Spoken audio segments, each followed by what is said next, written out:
spørge jer om et par spørgsmål omkring FDF? Ja. Ved I, hvad FDF står for? Det står for Frivillig Drengeforbund. Er du sikker? Ja. Ja, det er. Vi har faktisk lige hørt om det. Det står en gang var det Frivillig Drengeforbund, men det er åbenbart et eller andet med Frivilligt Drenge- og Pigeforbund, fordi det er blevet lavet om til, hvor det også Hvad vil du sige? Det samme.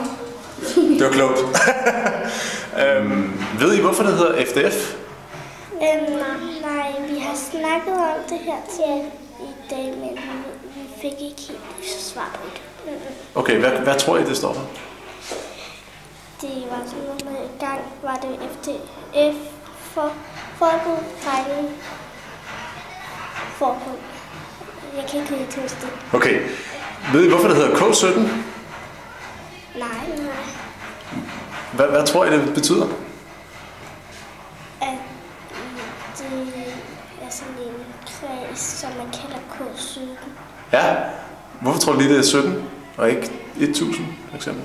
Fordi man godt kan lide tallet 17. Der er sådan nogle andre, der har nogle andre tal. Ved du, hvorfor det hedder K17? Nej. Kreds 17? Nej, jeg ved ikke. Ej, det bliver rimelig fjollet gæt. Prøv at overveje, hvad det kunne stå for. K17. Kreds nummer 17. Ej, det synes jeg bare, I er fjollet. Ej, det er rigtigt nok. Ja, for samarbejde. Jamen altså, FDF. Altså, FDF. Det står for noget. Altså, det er et navn. Ja, kan du ikke det? Er det ikke spejder? Kan være sammen. Det kommer an på, hvem du spørger. Det står for Frivilligt Drenge- og Pigeforbund. Og man er sammen. Hygger sig. Præcis, så det er noget med at være sammen, det er rigtigt. Ved I, hvorfor det hedder K17? Fordi... Det ved du. Jeg har selvfølgelig taget jagt på, fordi nu er det formanden interviewer. Hvorfor hedder det K17? Det er fordi, vi ligger i København og har en mere eller mindre tilfældig nummerering. Vi har ikke altid heddet K17. Vi har også heddet K11 og K18 og FDF Valby. Hvorfor hedder det K17? Fordi... Det får du. Fordi... Selv. Jeg ved det ikke. Ja, det er fordi, der er mange kredser rundt omkring, så for man kan kende forskel på dem. Men det ville ikke være federe, hvis den kreds, I gik i, den hed K10.000? Ej, dårligt navn. Altså, noget dårligt, jeg har hørt før. Det giver... Kredsen 17. Kredsforbundet. Jeg ved det ikke. Kredsforbundet 17. Ja. Okay. Okay. Okay. Kun når vi er til banken, så råber alle, når der bliver taget nummer 17. Ved I, hvor meget lederne får i løn for at komme til de her møder hver uge? En 10. 50. Min mor siger noget med, at faktisk så er de frivillige eller sådan noget. De får ikke nogen penge. Det er frivilligt. Jeg tror heller ikke, de får noget. Kage. Hvor meget kage tror du, de får for sådan en aften her? Meget. I hvert fald 10 stykker. Ja. Mindst. Ledere I har, ved I, hvor mange penge de tjener på at være leder for jer, hver gang de kommer her? Hvor meget tror I, det kunne være?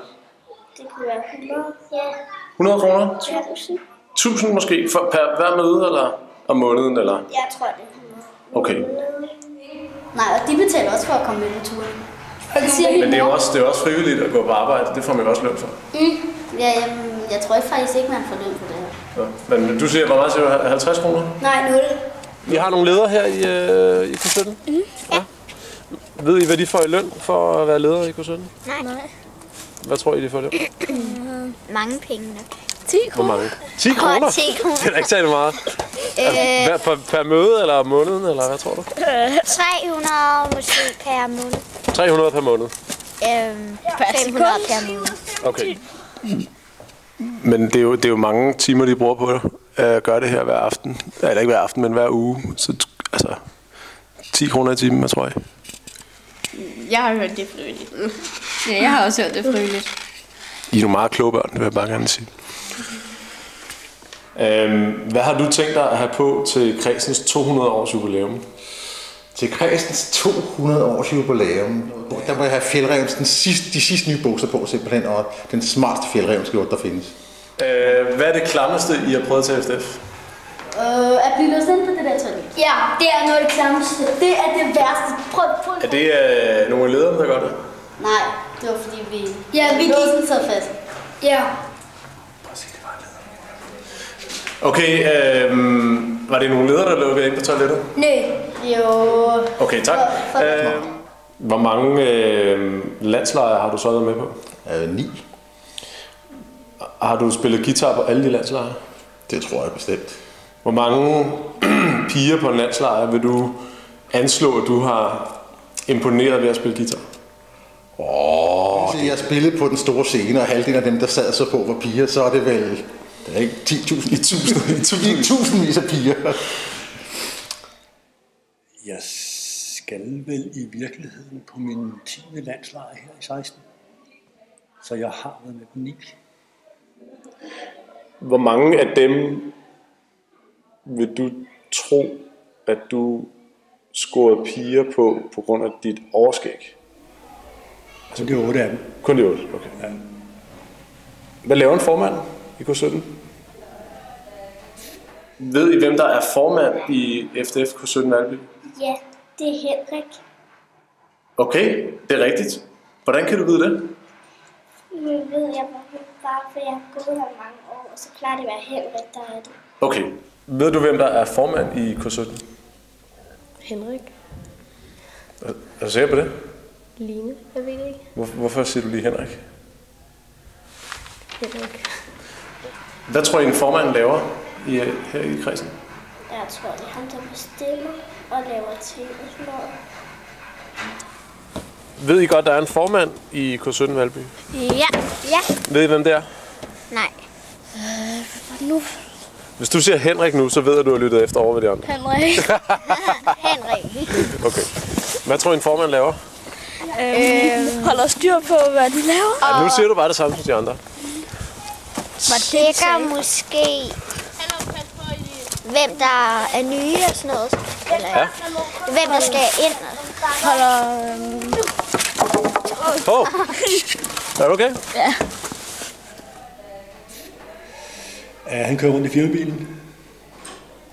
Er den blevet større, eller er det den samme efter byggehuset blev solgt? Jo, den er faktisk blevet skiftet efter, at byggehuset blev solgt. Det er den.